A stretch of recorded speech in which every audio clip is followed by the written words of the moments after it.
começando mais um Ouvir Falar e vou trazer uma informação muito importante antes da gente começar o nosso papo. Desde 2008, quando houve a publicação da Política Nacional de Educação Especial na perspectiva da educação inclusiva, o Brasil firmou o seu compromisso no processo de inclusão de pessoas com deficiência em escolas regulares. Mas, até hoje, ainda vivenciamos o desafio da real inclusão. E é por isso que a gente vai bater um papo hoje com Cristiane, que está aqui com a gente, para ouvir falar o tanto que ela tem de experiência. Eu sou Luana Prígio. Eu sou Flávia Gobi. E muito bem-vinda, Cris. Por favor, se apresente. Oi, Cris. Cristiane Duarte, mas a gente já está aqui conversando há um tempo, já nos encontramos em outros momentos, e aí na hora de falar, todo mundo fala Cris. Cris, você desculpa, viu? Mas bem-vinda, Cristiane Duarte. Gente, obrigada pelo convite. Realmente eu sou Cris. É assim que eu fui batizada no contexto escolar, não é? Tenho aí vivência na sala de aula como professora de história, processo de formação de professores como pedagoga e aprofundei um pouco os meus estudos acadêmicos com relação à inclusão no meu mestrado há pouquíssimo tempo. Estou aqui para discutir essa temática tão importante, não só para a educação, mas para a vida de todos, porque a inclusão ela perpassa, ela é transversal a todos os meios em que nós vivenciamos. E conta um pouquinho pra gente, então, como é que você caiu nesse mundo, como é que você começou a gostar de estar no meio desse processo de inclusão das pessoas com deficiência no contexto escolar? Meu grande desafio, quando eu me tornei coordenadora do 6º ano, eu recebi um aluno com síndrome de Down, e aí esse aluno todo dia fugia da sala de aula, anos sinais, isso quer dizer que a cada 50 minutos trocava de professor, isso era muito difícil para o aluno, e ele não se reconhecia naquele espaço, não conseguia se vincular, e todos os dias ele fugia para a sala do Fundamental 1 e para o parque. E aí eu me vi desafiada, porque ele precisava fazer parte desse novo contexto, e fui buscar estudar, conversar, conhecer. Ele também não era plenamente alfabetizado. E como é que a gente ia trabalhar aí os conteúdos com ele? Como é que a gente ia garantir aí o processo de escolarização dele, né, por meio da aprendizagem? Foi o pontapé inicial, foi o meu desafio. E agradeço demais a ele, porque ele me tirou da zona de conforto para compreender que todos aprendem de uma maneira diferente, mas aprendem. Isso. Eu penso, né, Cris, que a inclusão, o tema da inclusão, a prática da inclusão, ela é uma ponte, né? É uma união entre o contexto escolar e o contexto clínico, né? Eu acho que, do ponto de vista fonoaudiológico, né, que é a nossa área, a fonoaudiologia, a escola e a educação, eles até nascem juntos, né? A fonoaudiologia, ela é uma ciência, é uma área que nasce da educação, quando a gente vai olhar a história da fonoaudiologia. E aí, quando você se forma e vai para o mundo, principalmente do trabalho com criança, com adolescente, as questões de aprendizagem, elas têm uma frequência grande na nossa prática, e aí a gente volta ao encontro da escola de novo. E aí, o trabalho mesmo de pensar como é que, clinicamente, eu posso estar junto com os educadores, com a coordenação, com a equipe da escola, para fazer com que essa criança possa se sentir bem, aprender, se desenvolver, estar incluída realmente nesse processo, né? E aí eu sempre vejo assim, o papel, né, do coordenador como um mediador, né, entre profissionais que estão na área da saúde, na habilitação, né, na reabilitação, na habilitação, escola e famílias. Tô certa ou tô errada, Cris? Tá. Como é que é esse dia a dia? É isso mesmo? É isso mesmo, Flávia. Na verdade, não se pode falar em inclusão sem trabalho colaborativo, sem falar em rede de apoio. Então, por exemplo, quando a gente fala na construção de um plano educacional individualizado, que é o PEI, ele não é algo só, não é um documento só da escola, ele é um documento construído em conjunto, também com a família, porque nós temos ali o foco na aprendizagem, mas partindo das potencialidades desse educando. Sim. Então, não tem como. Não é? E aí, o coordenador, o orientador, ele aparece mesmo como essa ponte entre família, professores, a rede de apoio que acompanha, os especialistas e o próprio aluno. A gente não pode esquecer que ele é protagonista nesse processo. É verdade. Isso é fundamental, né? Esses dias a gente estava até conversando sobre isso com as colegas no trabalho, né? Que a gente trabalha na perspectiva do cuidado centrado no paciente, do cuidado centrado na família, e que a família, a criança, mesmo sendo criança, ela tem um papel fundamental nesse planejamento, né? De colocar a sua voz, os seus desejos, os seus anseios, né? Os seus desafios, as suas potencialidades, né? E participar desse processo de construção também, que eu acho que isso ainda é pouco visto, assim. Porque a criança, né, como se ela não tivesse voz ali para participar, não entende de como é feito um PEI, dos conteúdos, da BNCC, mas ela é o grande foco e ela pode trazer informações e fazer parte desse processo, né?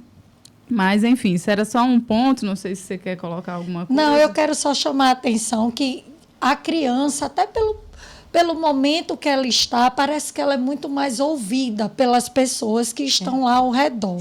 E aí, quando você chega na fase dos anos finais ou do ensino médio, que é o adolescente, parece que para alguns, às vezes para a família ou para a escola, para um professor, tudo é rebeldia. Uhum. E aí não entende que ele está ali no processo de adolescer. Quem tem deficiência também adolesce. É algo que a gente vem discutindo muito na nossa escola. E a gente também. Porque muitas vezes eles saem da fase da infância e daqui a pouco a família olha, aí eles são adultos. E a gente vem numa discussão, é a fase que eu trabalho, que eles precisam adolescer. Então, até para eles se relacionarem com os colegas, eles precisam acessar esse mundo adolescente, com a mediação, com o cuidado, mas eles precisam acessar. E um outro ponto que eu vejo bastante, não sei, né, da sua experiência, da de Flávia também, é muitas vezes uma infantilização. Isso. Né? Exatamente. A pessoa com deficiência, né, ela chega nesse momento da adolescência e é entender que é uma pessoa que vai passar pela adolescência, que vai chegar à fase adulta, que vai ter as suas vontades expressas de uma forma diferente. Vai mudar os interesses, por mais que ainda não seja igual à mesma faixa etária, mas eles vão mudando também, né? E vão passar por essa fase e a deficiência não infantiliza, né, de maneira nenhuma. E aí, Luana, eu quero até destacar aqui que muitas vezes também não é, por parte da família ou da escola, não é apresentado esse mundo adolescente. Então, quando você vai construir um PEI, uma das premissas é partir do centro de interesse do aluno. Sim. Então, às vezes, você está com um aluno no 6º ano que o centro de interesse dele é a turma da Mônica. Ótimo. Mas essa turma da Mônica também adolesce. Hoje em dia, a gente já tem a revista a turma em quadrinhos. da Mônica jovem. Jovem. Então, assim... é o centro de interesse no 6º ano, no 5º ano, no 6º, no 7º. Mas quando a gente vai passando ali no 2º semestre do 7º ano para o 8º ano, é preciso também apresentar a esse mundo adolescente, a esse estudante, um novo mundo para ele conhecer. É algo que a gente conversa muito com os pais. Levar seus filhos ao shopping, introduzir um cinema, ir ao supermercado, fazer as compras a partir do que ele gosta, porque ele vai ganhando essa autonomia. Cris, eu queria aproveitar, pegando esse gancho, né, em que estamos falando de PEI, de adolescente, né? Antes da gente começar, a gente estava aqui conversando e eu achei muito interessante aquele exemplo que você deu, né? Que eu achei um ótimo exemplo de como são processos de inclusão mesmo, pensando no dia a dia da escola e a importância da socialização e do que é mais específico, que tem a ver com funcionalidade, que eu acho que a Luana tem trazido também. Funcionalidade, o que vai promover para ele avanços, além de se preocupar com o conteúdo, né? Conta para a gente, que eu acho que é um ótimo exemplo. Na escola que eu trabalho, nós temos, para cada ano de ensino, as viagens de estudo. E aí, quando organizamos essas viagens, os alunos com deficiência todos vão. Primeiro, a gente faz um combinado que as famílias não vão dentro do ônibus. Eles querem muito ir, mas eu digo, se eles forem, a gente não está construindo autonomia. Então, às vezes, esses alunos precisam de um acompanhamento individualizado, de um outro adulto, mas eles vão interagindo ali. E aí, numa dessas viagens, não é, a mãe estava muito preocupada com relação a como esse filho ia comprar o seu lanche no shopping. E aí eu disse a ela que nós havíamos feito um trabalho com ele e que ele precisava comprar o lanche sozinho, saber fazer esse pedido, ter certeza que recebeu o troco correto. E ela pensava, e como é que ele vai fazer essa conta, Cris? Eu disse, o celular não tem calculadora, não? Não é? E aí a gente sabe mexer muito bem no celular. E aí a gente usou essa ferramenta, o celular, nesse caso. E aí ele comprou, recebeu o troco correto, nós ficamos um pouco afastadas, ele foi adquirir o lanche, não é? Filmamos e depois mostramos para a mãe. A mãe chorou muito. E aí eu disse a ela que era isso que ele precisava aprender, isso também. Porque, às vezes, o ambiente escolar está muito focado no conteúdo pelo conteúdo. E, na verdade, a escola é um ambiente onde você vai desenvolver habilidade. E você poder ter autonomia para ir comprar um lanche, para fazer esse pedido, para ter certeza que recebeu o troco correto, que o dinheiro que você tem dá para comprar, não é isso? É muito importante. Essa é uma das matemáticas mais importantes se a gente for pensar na nossa vida, né? Mais do que você fazer grandes equações, que são importantes também, mas cada um tem seu caminho, né? E aí você poder fazer a conta de um troco e comprar, é matemática, é história, é geografia, eu acho que envolve um monte de disciplina e mais ainda, né? Autonomia, socialização, muito legal. Eu acho que, né, como a gente estava conversando, né, o foco do conteúdo, o conteúdo é importante, mas mais do que isso, uma palavra que eu gosto, né, ou palavras que eu gosto muito, é participação social. Isso. Né? E a gente vê a escola como esse ambiente de participação social, em que esse indivíduo convive com colegas e precisa ter mais autonomia, que é um dos grandes objetivos de se criar qualquer pessoa. Eu gosto muito até mesmo, às vezes, desvincular isso da pessoa com deficiência, mas de qualquer pessoa. Qual é o objetivo? É só cumprir conteúdo. Às vezes, crianças ou pessoas chegam lá com conteúdo na ponta da língua, mas não têm autonomia, não estão inseridos e não têm uma real participação social, porque sempre tem alguém fazendo por. Ou não foi colocado em situações em que isso foi oportunizado. Então, na escola que vai lá colocar o material na mochila e vai tirar sozinho, que vai ter que comprar o lanche. Geralmente na escola que isso começa. É a oportunidade de você ensaiar a vida em sociedade. Eu costumo dizer aos pais que o ambiente escolar, os filhos têm a oportunidade de ensaiar essa vida em sociedade, relacionada às regras, à autonomia, o que eu faço tem consequência, pessoas diferentes, eu não preciso ser o melhor amigo, mas eu tenho que respeitar todos, eu preciso saber do meu limite, ter autocontrole. Então, aqui, eu digo, quando eu converso com os pais, aqui eles estão para ensaiar, para experienciar essa vida em sociedade que eles terão. Né? Do ponto de vista assim, da clínica, a gente sempre vem, mas porque na escola a gente ainda não consegue que a nossa criança faça determinadas coisas, às vezes a família traz. Ou na escola ele não está apresentando, né? E a gente sempre traz, olha, a escola é um ambiente, um dos ambientes mais ricos em termos de estimulação, mas também mais ricos em termos de desafios para as crianças que têm alguma deficiência, né? E aí a gente vem os estímulos, então é importante, tem os desafios, e é por isso que eles vão tendo seus comportamentos e vão evoluindo de um jeito no contexto clínico, no contexto familiar.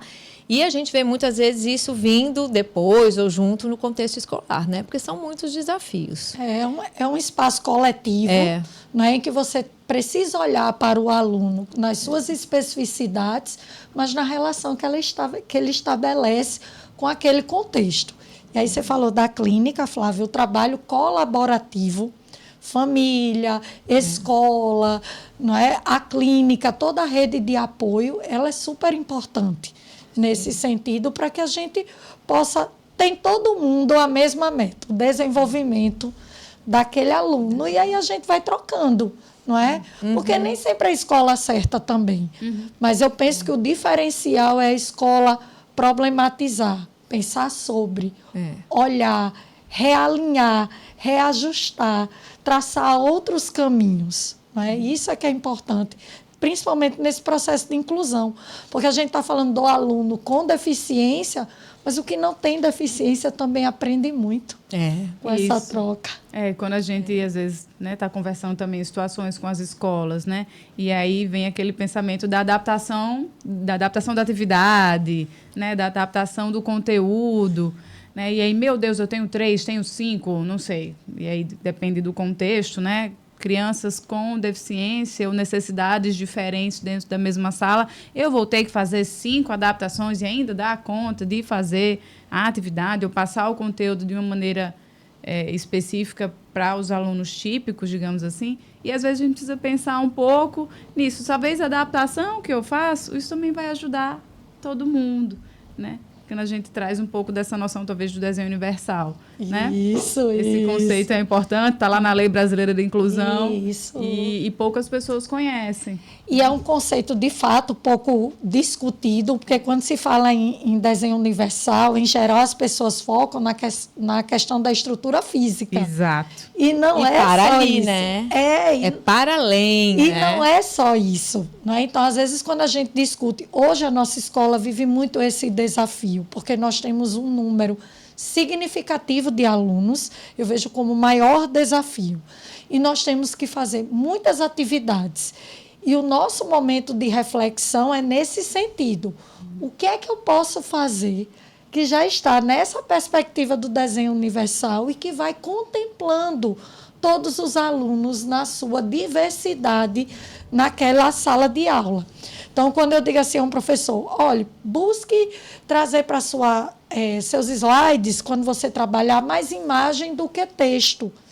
No mundo atual, você não aguenta mais muito texto. Assim. Nós somos todos visuais.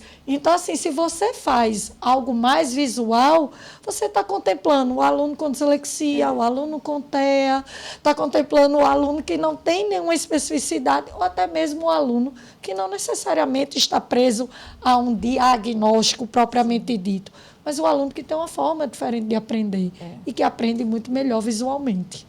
Né? E, Cris, eu tenho refletido aqui porque hoje eu faço parte dos dois mundos, do mundo que se relaciona com a escola. Do ponto de vista, eu sou fonoaudióloga e hoje eu sou mãe, então os meus filhos estão numa escola e eu também vivo esse mundo lá no grupos de mães e tal e tudo mais. E eu sempre tenho um incômodo grande, às vezes eu compartilho com Luana, nos meus ambientes, né, de amigos muito próximos, como que, pensando nesse desenho universal, há que se também tomar conta dos adultos, das outras famílias, de todas as crianças. Eu acho que um passo que a inclusão precisa aprimorar ainda é cuidar das famílias como um todo, né? Às vezes eu participo de algumas situações assim, meu Deus, tem muita criança na sala, tem tantas crianças com deficiência, a professora não vai dar conta, tem que colocar mais auxiliares, né? Senão o meu filho vai ser deixado de lado, porque tem... E a verdade não é essa, né? E aí falta muito compartilhar o conhecimento do que é a inclusão, como funciona, não só para os pais das crianças e adolescentes que têm as deficiências ou alguma dificuldade, mas para toda a comunidade escolar. Eu acho que isso é um braço importante. O que você acha? Muito, muito importante, Flávia. Você sabia que nos Estados Unidos, quando começou esse processo de inclusão, uma das grandes soluções era aumentar o número de auxiliares na sala de aula. E aí chegou um momento onde você tinha um número mais adultos do que crianças. Inclusive, meu filho, quando estava no 3º ano, me assustava eu chegar na sala de aula, eu sabia que tinha um número de colegas, né, com demandas, mas nós tínhamos 6 professoras na sala de aula. E aí eu mesma levei a a discussão junto para a escola, e realmente não é essa a solução, né? Como eu estava falando do artigo dos Estados Unidos, posso fazer assim, agora, tem sombras, as crianças não se relacionavam. Não sei se vocês sabem, mas a Universidade de Santa Maria, ela é precursora num trabalho com muitos artigos relacionado à intervenção por pares. E aí lá, não é, o professor Schmidt estava desenvolvendo um trabalho em que com crianças do 3º e 4º ano, tinham crianças com TEA, e aí os auxiliares eram os seus colegas. Na universidade aqui, a Universidade Federal do Rio Grande do Norte, nós temos também lá na KN um trabalho de tutoria, onde os colegas fazem esse apoio, não é, para os que têm deficiência.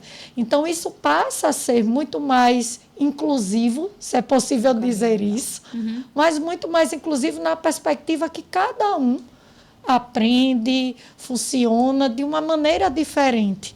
Aí passa a ser natural. Natural no sentido de que o outro é diferente. E eu acho que isso faz parte de um processo de formação de uma sociedade mais inclusiva.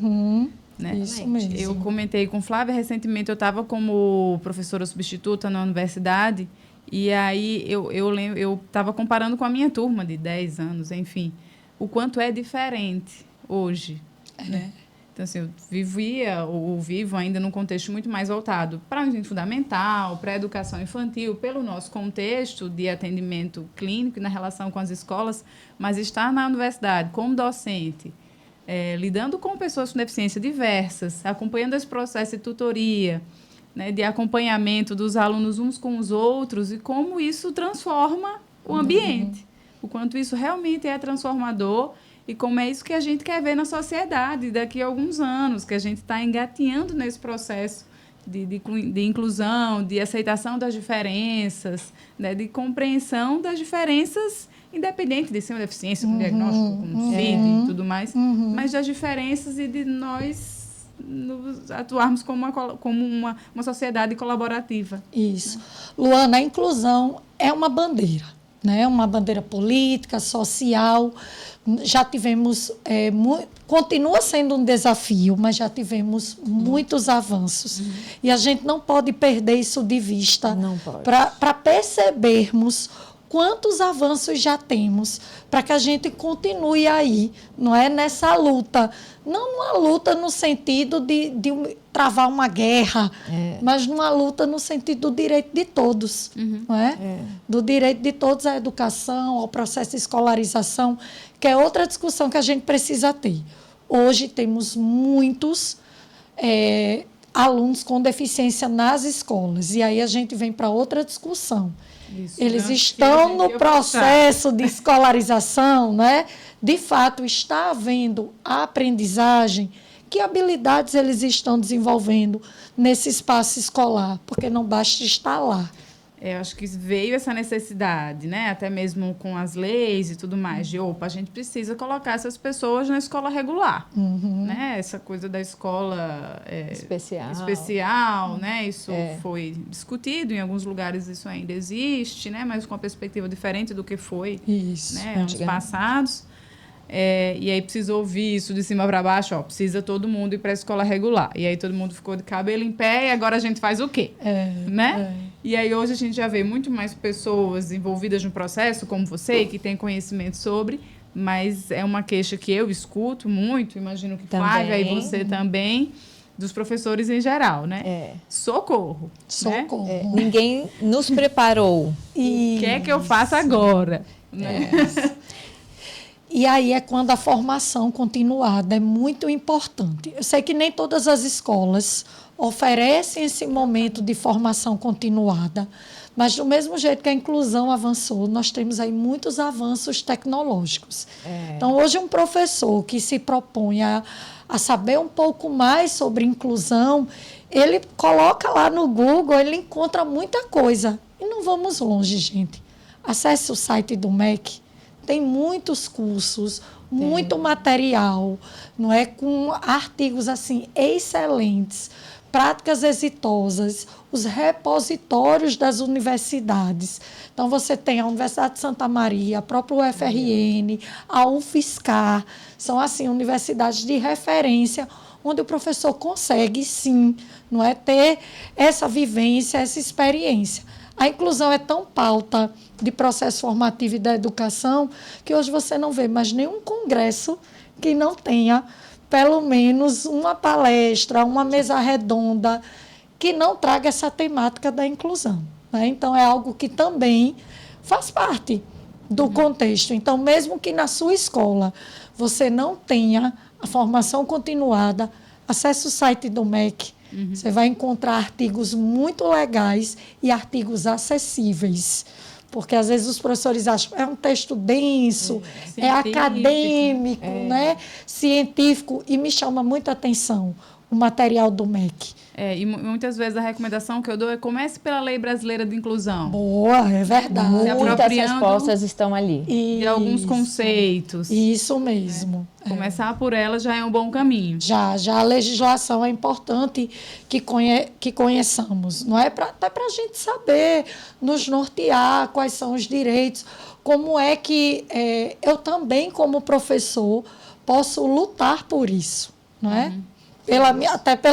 Para que o MEC amplie ou que as prefeituras tragam mais políticas e formações nesse sentido. Isso, e trazer alguns conceitos básicos, como desenho universal, como tecnologia assistiva, né? Começa por esses conceitos básicos para entender esse mundo e aí vai aprofundando, né? E de acordo com as necessidades e interesses, vai seguindo os estudos dentro das possibilidades. Também trocar experiência com colegas, né? E buscando, acho que isso também faz parte. A troca de experiência é muito importante. Inclusive, quando você pensa na homologia dos processos, lá na nossa escola mesmo, o processo de inclusão, ele acontece de formação voltada para a inclusão, ela acontece nessa troca entre os professores. Porque o gestor trazer, às vezes, não é palpável. Diz assim, você não está em sala de aula. Mas quando o meu colega faz, que divide comigo o que foi positivo e o que encontrou de desafio, isso ecoa, não é? E fica mais próximo, Isso, né? somos pares. Sentimos as mesmas dores e temos os mesmos desafios. Ô, Cris, eu fiquei pensando em tudo que você está fazendo, mesmo as falas que você está falando, desculpa, porque eu sei que você faz muito, aí eu já estou até misturando as palavras, ouvindo a Luana trazendo essas questões dela também. Fico aqui, eu ia pedir para você falar para a gente, assim, que sugestões você dá para quem está nos diferentes contextos, de escola privada, escola pública, né? Você já trouxe um monte de dicas, de sugestões, mas fala um pouco assim, vamos pensar, se a gente tem que pensar em caminho, que caminho que a gente tem que ir, o que pode ser feito do ponto de vista assim, para a gente compartilhar com todo mundo que possa estar nos escutando, quem é da educação, quem é da área da saúde. Eu penso que o primeiro momento é você conhecer o seu contexto escolar, conhecer seus alunos, porque é importante quando você pensa em qualquer intervenção pedagógica, não é, o laudo ele não é determinante, mas você mapear, é um aluno com TEA, é um aluno com dislexia, é um aluno que tem um transtorno de aprendizagem, o que é ali para você mapear. Depois disso, como equipe, sentar, planejar, buscar conhecimento, é importante a formação continuada, o conhecimento científico, ele ampara no sentido que lhe dá estratégias, você consegue pensar sobre isso, não é? E essa troca, entender que existe ali uma rede de apoio que você precisa dialogar, dentre elas o pai. Eu penso que acolher essas famílias, sabe, Flávia? É muito importante.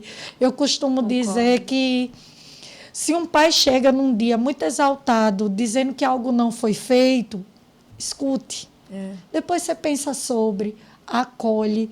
A vida dessas famílias também não é fácil. Não é? Tem um artigo que eu li uma vez, que não vou lembrar agora o autor, mas que falava do cuidado com os cuidadores, né, que acompanham crianças, adolescentes com deficiência. Então, eles estão exaustos, eles lutam todos os dias, com todas as forças, a cada ambiente que eles chegam. Então, se coloca um pouco no lugar desse pai, com formação de estagiário lá, de acompanhamento individualizado, eu sempre abro o primeiro momento de formação com um vídeo bem curtinho. Gente, pode procurar. Bem-vindo à Holanda. Ah, eu conheço. É lindo. A gente sempre apresenta também para as famílias. E aí é muito legal para a sensibilidade sensibilização, inclusive do professor, de você se colocar no lugar do outro, né? Da empatia e entender como o vídeo traz. Eu me preparei totalmente para ir à Itália, mas eu pousei na Holanda.